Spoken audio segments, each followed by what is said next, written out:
भगवान श्री कृष्ण की मधुर बाल लीलाएं। श्रीधर ब्राह्मण की कथा।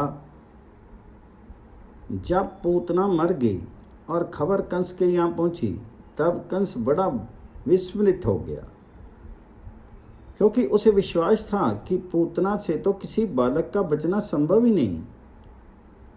पूतना को मार दिया तथा हमारा सारा बगीचा ध्वंस हो गया। जोर इसमें कोई ना कोई नई बात है, नहीं तो ऐसा हो नहीं सकता। फिर इसने सभा बुलाई।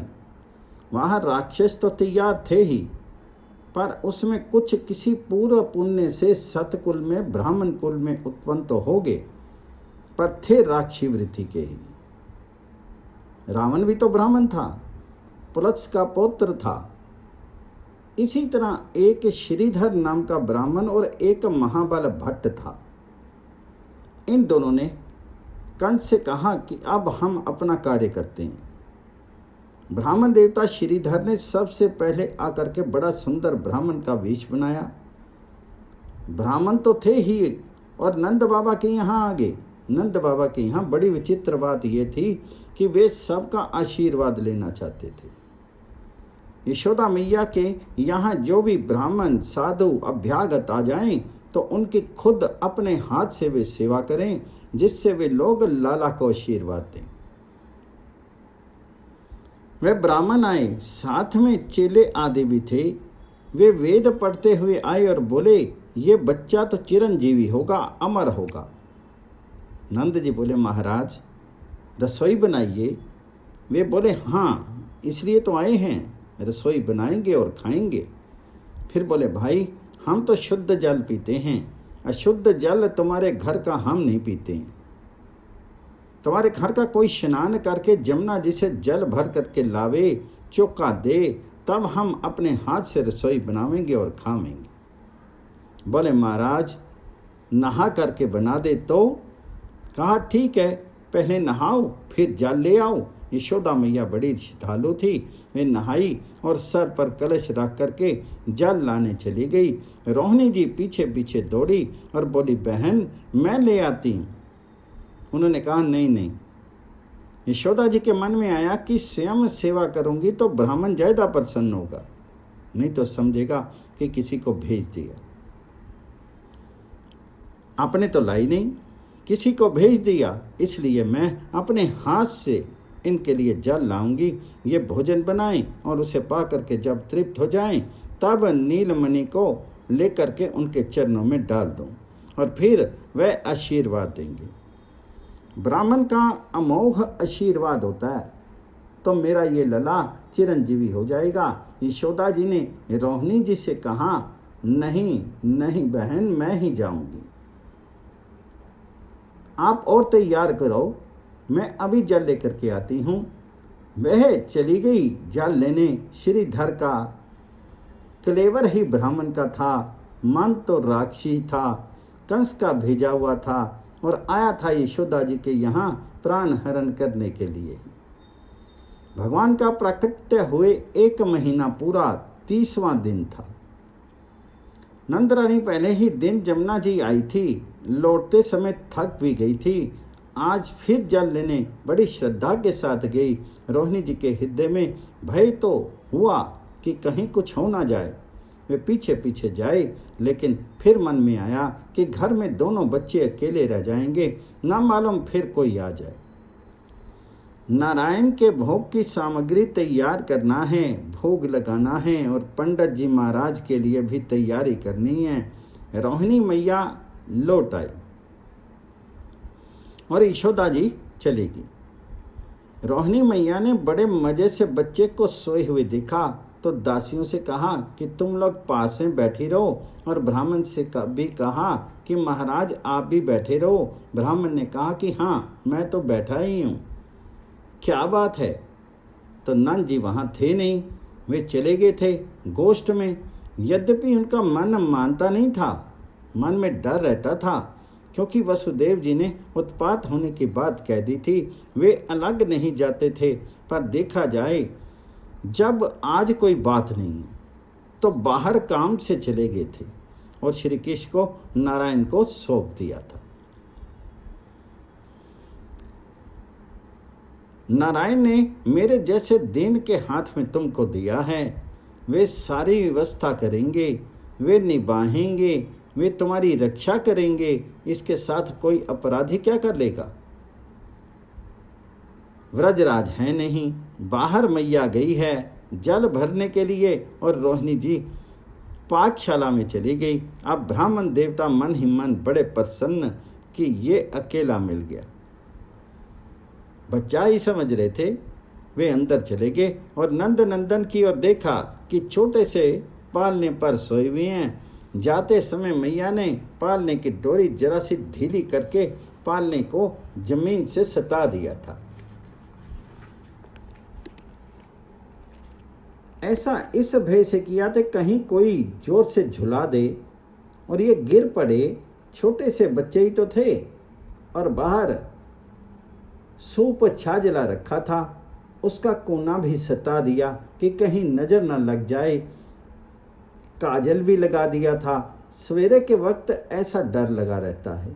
कहते हैं कि जो काल के भी काल भगवान हैं, जिनके भय से यमराज सारे कार्य करते हैं, माता वात्सल्य भाव से उससे सूप के कोने को सटा देती है। सूरदास जी कहते हैं, देखो अद्भुत अविगत की गति, कैसो रूप धर्यो है हो। तीनों लोक जाके उधर बसत, सो सूप के कोने पड़ियो है हो। ये दशा उनकी है। उन्हें ना पहचान सकने वाले ब्राह्मण अपने यजमान का कंटक दूर कर देने के लिए तैयार हुए। इस कार्य को ब्रज रानी के आने के पहले ही पूर्ण कर देने की योजना उसने बनाई, जिससे कि उसका कहीं नाम ना हो और समझ जाए कुछ हो गया होगा। भगवान तो सब बात जानते हैं। उन्होंने सोचा कि ब्राह्मण को मारे कैसे। ब्राह्मण अवध्य होते हैं। फिर मन में आया कि कहीं सिर में फोड़ा हो जाए तो क्या छुरा नहीं लगाते हैं।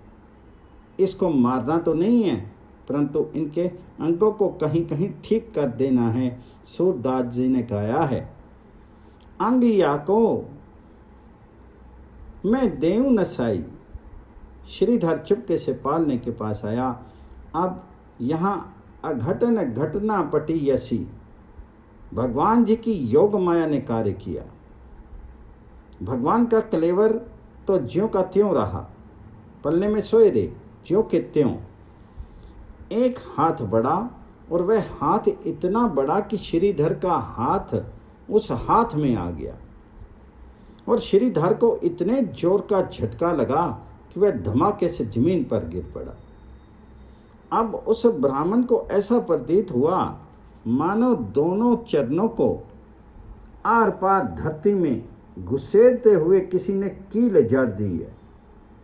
वेदना का अनुभव नहीं हुआ, पर पैर धरती से चिपक गए। अब वह वहां से टस से मस नहीं हो। इसके बाद क्या अनुभव हुआ कि मानो उस बच्चे ने जीभ पर कुछ पटक दिया, जिससे बोलने की शक्ति लुप्त हो गई। अब वह भय के मारे बच्चे को देखने लगा और हिल सके नहीं। इतने में उसे दिखाई दिया कि बच्चा उठा और बाखर जो घर के अंदर की कोठरी थी उसमें जा पहुंचा। वहां रखे बड़े बड़े दही के मक्खन के कुछ मटकों को फोड़ दिया। वहां से कुछ दही ला करके उस बच्चे ने श्रीधर के मुंह पर लगा दिया। अब ब्राह्मण को लगा कि बच्चा ज्यों का त्यों सोया है और उसे दही कहीं लगा नहीं है। ये सब करके मानो वह सो गया। इतने में रोनी जी आ गई और यशोदा मैया भी जल का घड़ा लेकर के आ गई। उन्होंने बच्चे को उठा लिया और देखा कि ये ब्राह्मण पड़ा है और उसके मुंह पर दही लगा है। उन्होंने सोचा कि ब्राह्मण ने ये कुकर्म क्यों किया, ये जरूर कोई राक्षस है। ब्राह्मण से पूछा कि भाई सच बताओ क्या बात है, पर वह तो गूंगा हो गया। बांभन के मुख बात ना आवे, जीभ होई तो कही समझावे। सूरदास जी लिखते हैं कि जीभ तो थी नहीं, अब बेचारा बोले क्या। तब तक तमाम गोप इकट्ठे हो गए थे। कोई बोले कि ब्राह्मण है, चलो सजा दें। उपनंद जी आए, बोले कोई भी हो उसको घर से बाहर निकालो, ब्रज के बाहर निकाल दो। निकाल कर उस गूंगे को सब बाहर छोड़ आए। अब ऐश्वर्य का प्रकाश यहाँ हुआ ना, परंतु ब्रज रानी को कुछ इसकी गंध तक नहीं, वहाँ तो ऐश्वर्य की छाया तक भी नहीं छूती है। देखते ही देखते संध्या हो चली। फिर उनको यशोदा ने दुग्ध पान करा के पालने में झुलाया और ब्राह्मण बेचारे की दुर्गति हुई। भगवान श्री कृष्ण की मधुर बाल लीलाएं। महाबल भट्ट की कथा। जब ये खबर कंस के पास पहुंची तो महाबल भट्ट ने कहा कि अब हम जाते हैं। वह बड़ा चतुर था और ज्योतिषी बना रहता था, जैसे राजा कंस वैसे उसका ज्योतिषी।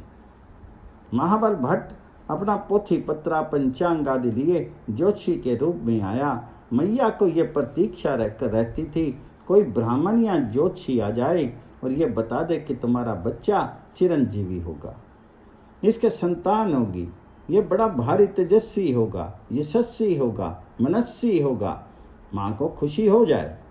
नए नए ब्राह्मण रोज रोज आवे, मैया को खुश करें और धन ले जावें। तो महाबल भी खूब बन ठन करके तिलक लगा करके और राम नामी ओढ़ करके आया। भट्ट जी का बड़ा सम्मान हुआ। वे बैठे, बोले बच्चे के लाभ देखेंगे, उनका हाथ देखकर बताएंगे। नंद जी बच्चे को लाए और पूछे, बाबा अच्छा है ना, इसका सब मंगल होगा ना, सब ठीक है ना? तो भट्ट जी ने देखा कि नंद जी भोले भाले हैं, इनको फंसा करके इन्हीं लोगों के द्वारा कृष्ण का अंत करवा दिया जाए तो बड़ा अच्छा हो। दुर्बुद्धि उपजी। अब भट्ट जी ने मुंह बना लिया, गंभीर कर लिया। नंद जी बोले, पंडित जी क्या बात है, कोई रोग आदि होने वाला है क्या इसको? आप जप आदि कर दीजिए। सब लोग डर गए। भट्ट जी बोले, अब क्या बताएं, ये पैदा हुआ है मूल में, ऐसे योग में है कि यह कि वंश को निर्मूल कर देगा, यह बड़ा कुलक्षणी है। नंद जी बोले, महाराज कोई जप आदि करो। भट्ट बोला, जप नहीं, इसका घर में रहना अच्छा नहीं, आप इसको या तो जंगल में फेंक दे या गड्ढा खोद करके गाड़ दें। ये सुनते ही यहाँ के सभी लोग क्रोध से भर गए। अब भगवान की योग माया ने सोचा कि इसका काम तो आज प्रकृति के द्वारा करवाना है। वहाँ सब चैतन्य रहे ना, सब प्रकृति में भी प्राण आ गए। महाबल भट्ट ने जब कहा कि इसको जंगल में फेंकवा दो अथवा गड्ढे में डाल दें, इतने में छींके पर जो हांडी रखी थी भट्ट जी के माथे पर पड़ी और उनका मस्तक फूट गया। वहाँ प्रकृति की सारी चीजें तैयार थी अपनी अपनी सेवा को करने को। सिलबट्टा बड़ा था, वह वहाँ से चला और भट्ट जी की मरम्मत करने लगा। इतने में उखल और मूसल भी आ करके उनकी पूजा करने लगी। तब यह प्राण बचा करके भागा और मूसल सिलबट्टा आदि उसके पीछे पीछे चलते मारते जाएं। रास्ते में खटिया थी, उसने आकर के उसका रास्ता रोक लिया। बड़ी मार पड़ा, बेचारा किसी तरह भागा। महाबल भट्ट का सारा दर्प चूर हो गया। महाराष्ट्र के श्रीधर पंडित नामक बरई विद्वान ने हरि विजय नामक ग्रंथ में महाबल भट्ट की ये कथा लिखी है। उन्होंने ये बताया कि नारद पुराण की किसी प्राचीन प्रति में उन्हें ये कथा मिली है। दुर्मति दैत्य महाबल ने आनंद भवन में किया प्रवेश, हाथ लिए पंचांग राम नामी ओढ़े शुचि ब्राह्मण बेश। झूल रहा यज्ञोपीत कंधे पर भस्म त्रिपुंड सुबाल, गले भव्य रुद्राक्ष हार शुभ, पांडित्योचित मंथर चाल। आदर किया सभी ने नंद महल में, उसको पंडित जान अर्धासन मधुपर्क दान कर बैठाया सादर सहमान। परिचय दे ज्योतिष का उसने पूछा शिशु का जन्म सुकाल। बना कुंडली हो गंभीर लगा बतलाने फल तत्काल। कहाँ मूल में जन्मा है ये कर देगा कुल को निर्मूल। गोकुल को पहुँचा पाताल ये सबसे और बेचेगा छूल। होली करके गोत्र मात्र की कर देगा सब वंश विनाश। अतः इसी में मंगल कर दिया जाए इसका ही नाश। फेंका जाए घोर वन में या गाड़ा जाए भूमि को खोद। बालक नहीं काल है सबका अशुभ अमंगल विगत विनोद। सुनक कर्ष बानी दानव की हुए सब नर नारी उदास। भड़क उठा क्रोधानल सबके तुरंत बढ़ चला श्वास उच्छ्वास। सुनते ही दुर्वचन अचेतन भी हो उठे तुरंत विशुद्ध।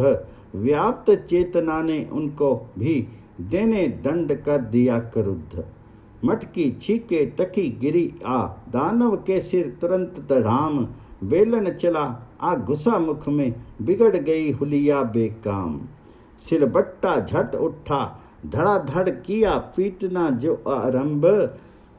भगा महाबल चिल्लाता रोता अति लगा छिपाने धंब। खटिया खड़ी रोक कर पथ को मूसल ने उठ मारी मार। पीठ पटाकर दी दानव की चीख उठाकर कर्ण पुकार। दम फूला गिर पड़ा भूमि पर पोथी पन्ने फटे तमाम। असत्य जनेऊ टूटी मिटे तिलक हो गया शोक का धाम। पंडित को ये मेरी दक्षिणा की जब देखी भारी पोट। लोट पोट हो हंसे नारी बालक बूढ़ों ने हंस ली ओट। बोलो कृष्ण भगवान जी की जय। भगवान श्री कृष्ण की मधुर बाल लीलाएं।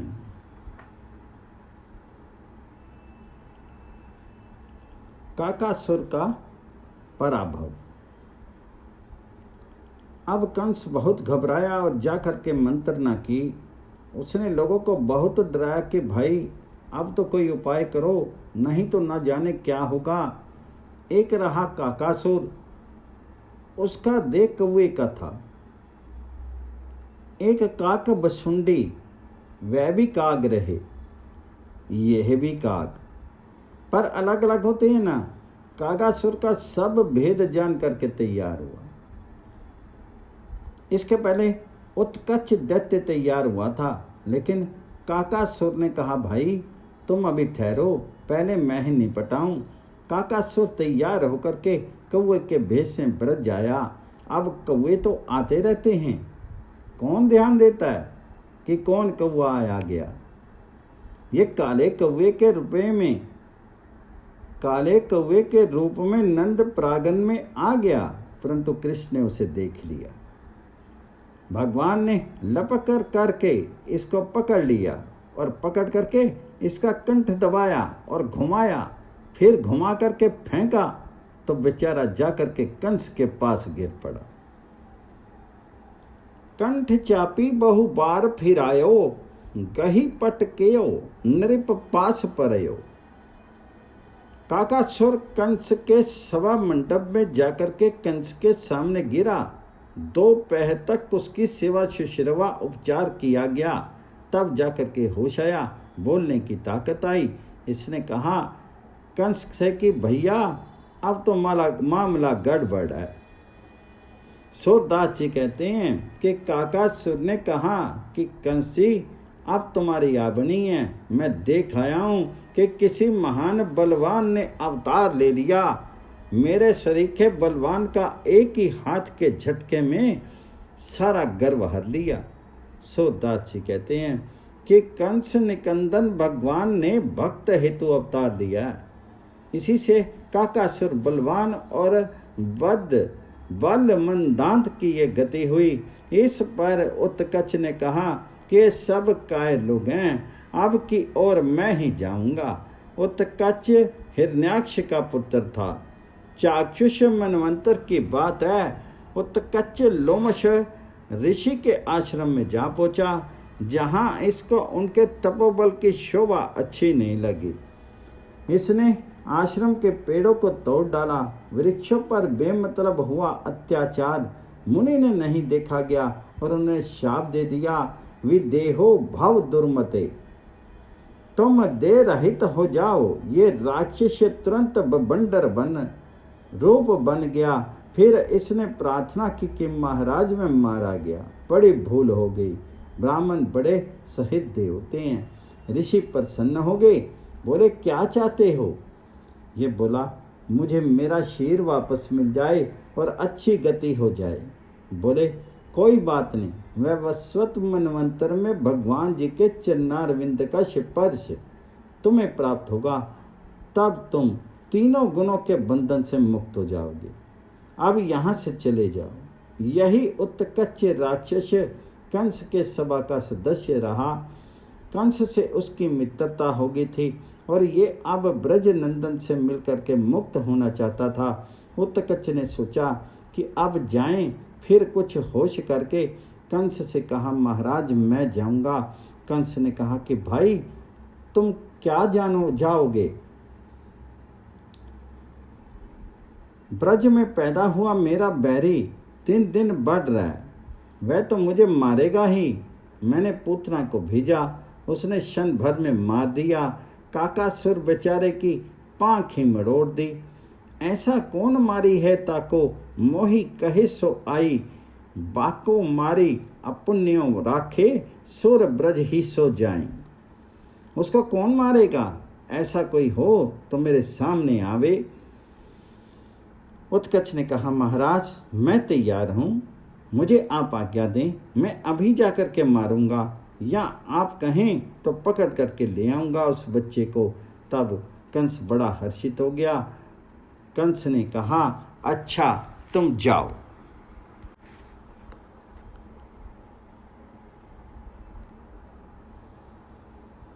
शकट भंजन लीला। परीक्षित ने कहा कि हे सुखदेव जी महाराज, सर्वशक्तिमान भगवान श्री हरि ने अनेकों अवतार धारण करके बहुत सी लीलाएं की हैं। ये सारी लीलाएं हमको बड़ी प्यारी लगती हैं, बड़ी मीठी लीलाएं हैं। इनके श्रवण मात्र से जगत संबंधी कथा से अरुचि हो जाती है और भोगों की तृष्णा भाग जाती है। मनुष्य का मन शुद्ध हो जाता है, भगवान जी के चरणों में भक्ति हो जाती है, भक्ति के प्रति प्रेम प्राप्त हो जाता है। यदि आप मुझको अधिकारी समझते हो तो भगवान जी की मनोहर लीलाओं का और वर्णन करिए।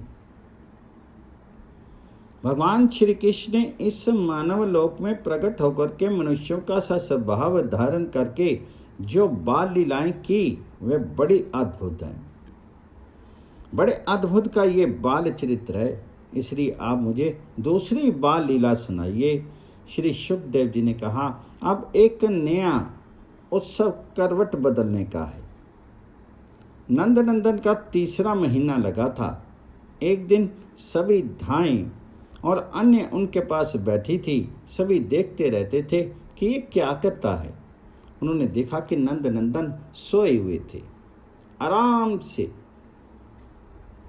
किल ककर उन्होंने अपने आप दाहिनी करवट ले ली। सब लोग खुश हो गए कि आज इन्होंने अपने आप करवट बदल ली। इतना बल आ गया ना कि लाला ने करवट बदल ली। जब भगवान जी ने करवट ली तो फिर कहना क्या है। नंदनंदन को करवट बदल करके सोए देख करके धात्रियों के मन में आनंद का मानो सागर ही उमड़ पड़ा। एक ही साथ सब जोर से जय ध्वनि कर उठी, हर्ष ध्वनि कर उठी। सब नाचने लगी। कुछ दौड़ी नंद रानी के पास और बोली, मैया मैया आज तो लाला ने करवट बदल ली। इस शुभ संवाद को सुनकर के नंद रानी का रोम रोम नाच उठा। वे दौड़ी आई और उठा करके हित्ते से लगा लिया। मुख चूम चूम कर प्रसन्न होने लगी, मानो उस समुद्र में भावों की तरंगे बह चली। प्रांगण के एक भाग में बृहदाकार शकट है, उसके नीचे एक पलना भी नंद नंदन सोए हैं। उत्कट दैत्य वायु रूप से आकर के उस शकट में घुस गया और घुस करके उसने विचार किया, जरा वेग से इस गाड़े को दबा देंगे तो गाड़ा जा करके बच्चे को कुचल डालेगा, तब ना तो किसी का नाम होगा ना कोई बात होगी और वह अपने आप खत्म हो जाएगा। ये दुर्मिछंथी उसने सोची, किंतु भगवान तो सब जान ही गए। उन्होंने ऐसी लीला कि सभी ने समझा बाल लीला ही हो रही है। किसी ने मन में वहम भी नहीं आया और काम बन गया। भूख लगने पर आंखें खोल करके देखा कि चारों तरफ बाजे बज रहे हैं, गान हो रहा है, तमाम कोलाहल हो रहा है, आनंद की तुमिल ध्वनि मंगल ध्वनि हो रही है और ब्रज रानी स्वागत सत्कार में लगी है। रोहिणी जी भी उसी में लगी हैं। योग माया को यहाँ भगवान जी के लीला माधुर्य का काम कराना था। नंद नंदन दुग्धपान के लिए रोने लगे। उनका रोना किसी ने नहीं सुना। छोटे बच्चे थे, हाथ पैर पटकने लगे। बच्चे भी सब कुछ भूल गए। लला का हाथ पैर पटकना देख करके वे मुग्ध हो गए। नहीं तो मैया से कहते कि लला रो रहा है। मैया से कहने की बात इनके मन से उतर गई और वे भी नंद नंदन के हस्तपाद संचालन को देखने लगे। पर ये बड़े कोमल भी हैं और बड़े कठोर भी, इनके चरणों का क्या ठिकाना है। ये रोने लगे और पैरों को फटकारने लगे। तो धीरे धीरे क्या हुआ कि ये समझ में ही नहीं आया और शकट से जा करके इनका पैर छू गया। उसको ये असुर अपनी देह के बड़े भारी भार से और बल प्रयोग से दबा रहा था, जिससे शकट कुछ नीचे हो गया था और कुछ प्रभु की माया। ऊंचा होता तो भी क्या होता। उन्होंने धीरे से अपना चरण का स्पर्श करा दिया। लाल कपोलों के समान बड़े सुंदर मधुर अरुण एवं उस सुकोमल चरण कमल का स्पर्श इतना कठोर था जैसे किसी ने उसे उछाला हो। शकट उछल करके ऊपर को उठा, उल्टा और दूर जा करके खाली जगह जहां कोई नहीं था गिर गया। जितने भी दही दूध और मक्खन के पात्र थे, कांसे तथा बढ़िया बढ़िया धातुओं के पात्र थे, वे जा उल्टे और बड़ी भारी झंकार की ध्वनि हुई। वह ध्वनि सारे ब्रजमंडल में परिपूर्ण होगी। चूर्ण विचूर्ण हो गए सारे, ये सारे पात्र और शकट उलट गया। असुर भी उसके नीचे दब गया। लोगों को पता भी नहीं चला और वह नीचे दब करके समाप्त हो गया। भगवान ने उसकी क्रिया कर दी, इसलिए ना तो उस असुर के आने का किसी को पता लगा और ना मारे जाने का। नंद नंदन की लीला यहाँ पर चलती रही। भगवान ने अपनी लीला का एक अध्याय यहाँ पूरा किया। भगवान के चरण कमलों से शकट टूटने के कारण इनका नाम पड़ा शक्टासुर भंजन। जहाँ ये टूटा और गिरा वहाँ बड़ा शोर मचा और सभी हतप्रभ थे कि ये क्या हो गया। करवट बदल के उससे पर स्त्रियां आई थी। वे यशोदा, रोहिणी, नंद बाबा और गोप गण सभी इकट्ठे हो गए और इस घटना को देख करके व्याकुल हो उठे। वे सब आपस में कहने लगे कि अरे हो क्या गया। इतना बड़ा छकड़ा जो हिलता नहीं था वे अपने आप कैसे पलट गया। इसमें बैल बांधते थे, वह छकड़ा अपने आप उलट कैसे गया। निश्चय नहीं कर पा रहे थे। बच्चे इनके पास बैठे थे, लेकिन 5-5 साल के बच्चों से कौन पूछता। इन बेचारों की कोई गिनती थी नहीं, लेकिन बच्चों से रहा नहीं गया। बच्चे देख रहे थे ना। किसी प्रकार से कन्हैया ने टांग ऊपर की और पैर घुमा करके कैसे धक्का दिया, तब ये गाड़ा उलट गया। तब बच्चों ने कहा, दादा हम बतावें, ये सब तो कन्हैया ने उल्टा दिया। नंद उपनंद स्वयं हंसने लगे, बोले बताओ बताओ एक बालक सामने आया। अपने बच्चे की पूरी बोली खुली ही नहीं थी। वह बेचारा जल्दी में बोला, बड़ा सुंदर लिखते हैं। मम मम पा पा पा पार्श्वत श्रुताम य यदा च चरणम म उत्थापित वान्याम त तदा ते तेन सपृष्टमात्रो डी दीन इवोदवृत सो अयम शकट। इतना जब वह बोला तो सब बालक बोले, हाँ ठीक है। बोले, हमने देखा है, रोते हुए बच्चे के पैर से गाड़ी उल्टी है, इसमें संदेह नहीं है। बालक की वाणी थी ना। जब वह मम कहने को था तो म कहने लगा, और जब पार्श्वत कहने को था तो पा कहने लगा। जब यदा कहने को था तो य कहने लगा। चरणम कहने को था तो च कहने लगा, और तदा कहने को था तो त कहने लगा। शक्तम में श कहने लगा। इस प्रकार से नंद बाबा इत्यादि सबको बच्चे की बोली बड़ी प्यारी लगी, पर बच्चे की बात पर ध्यान नहीं दिया। बोले, ये सब बच्चे हैं, भला बच्चे से ये शकट उलट सकता है? ये तो ऐश्वर्य था नहीं, वहां तो ऐश्वर्य था ही नहीं, विशुद्ध माधुर्य था। ऐश्वर्य सामने भी कई बार आया, पर मैया के माधुर्य से ऐश्वर्य हमेशा परास्त हो गया। आगे एक जगह जा करके ऐश्वर्य ने यशोदा मैया से हाथ जोड़ लिया। ये कथा आनंद वृंदावन चंपू में आती है कि अधिष्ठात्री देवी योग माया ने हाथ जोड़ ली और बोली, मैया मैं तुम्हारे सामने हार गई, अब जितना तुम चाहोगी उतना ही ऐश्वर्य दिखाऊंगी, और नहीं तो सामने नहीं आऊंगी। जहां पर भी ऐश्वर्य आया मैया का माधुर्य आगे आ गया। नंद आदि बोले, नहीं ऐसा नहीं हो सकता, इस बच्चे से ऐसी बात कैसे हो जाएगी। मैया ने आकर के बच्चे को गोद में उठाया और बड़ी प्रसन्न होगी, कारण तो सामने आया नहीं। सुखदेव जी कहते हैं कि गोपों के मन में कारण निश्चय नहीं हुआ। वहां खेलते हुए बालकों ने गोपों से कहा भी कि इसी ने तो गिराया है, पर यह बात उनके विश्वास में आई नहीं। उन्हें विश्वास नहीं हुआ। क्यों नहीं हुआ? ये बालक जो हैं, ये बालक नहीं, अनंत विश्व पालक हैं। इनके अनंत अनंत बल अपरमेय को ये लोग जानते नहीं और जानना चाहते भी नहीं हैं, इसलिए उनके समझ में बात आई नहीं। यहाँ पर बच्चे की रक्षा का बड़ा सुंदर उपाय है। इसलिए यशोदा मैया ने अपने मन में सोचा कि किसी ग्रह का उत्पात है,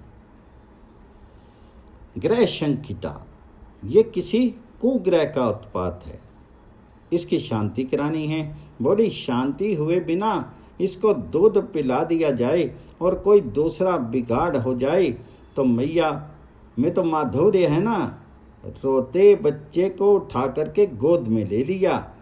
ब्राह्मण उस दिन आए हुए थे ही, उन्हें बुला करके कहा कि महाराज पहले आप शांति पाठ करो, सस्तेयन करो। ब्राह्मण ने शांति पाठ, जल छिड़का, अभिषेक किया। उसके बाद रोहिणी ने कहा कि अब तो दूध पिलाओ, बहुत देर हो गई, बच्चा रो रहा है और इतना व्यवधान हो गया।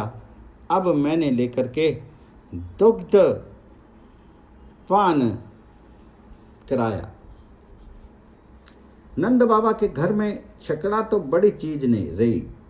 तमाम सामान उनके नीचे रख देते थे, उसके ऊपर भी रख देते थे, बढ़िया बढ़िया चीज़ें। उन्होंने तमाम गोपों को बुलाया। बड़े बड़े बलवान गोप आए और छकड़े को उठा करके सीधा किया। जुआ आदि ठीक करके सब जोड़ जाड़ दिया गया।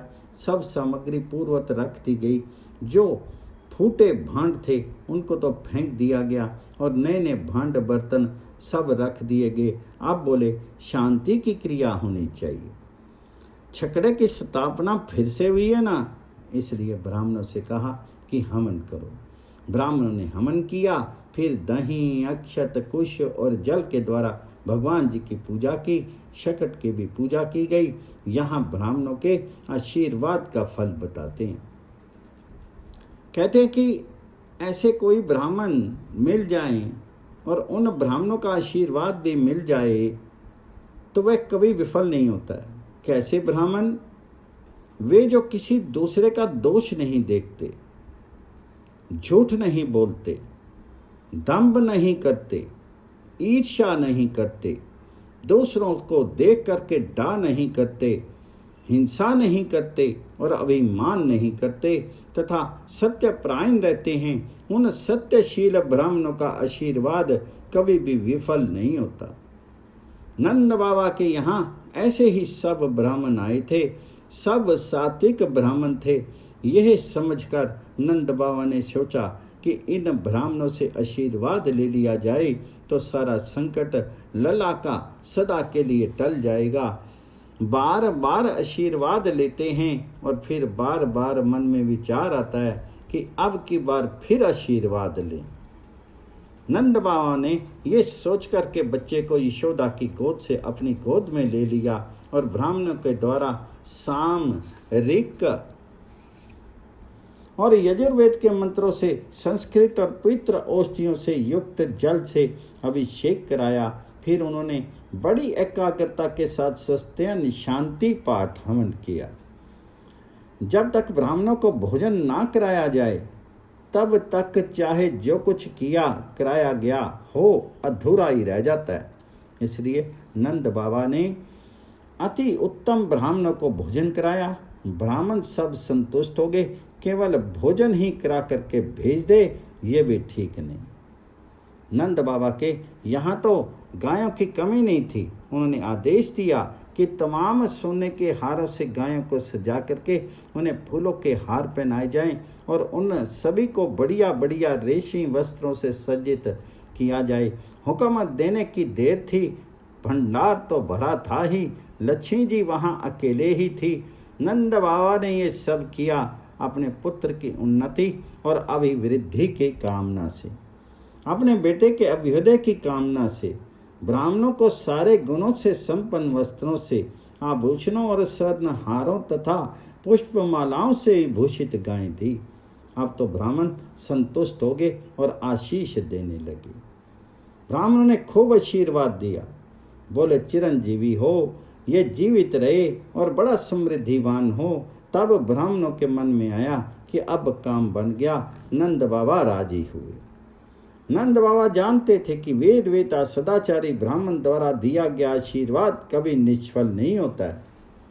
वेद वेताओं, मंत्रविदों और सदाचारी ब्राह्मणों का आशीर्वाद प्राप्त हो गया।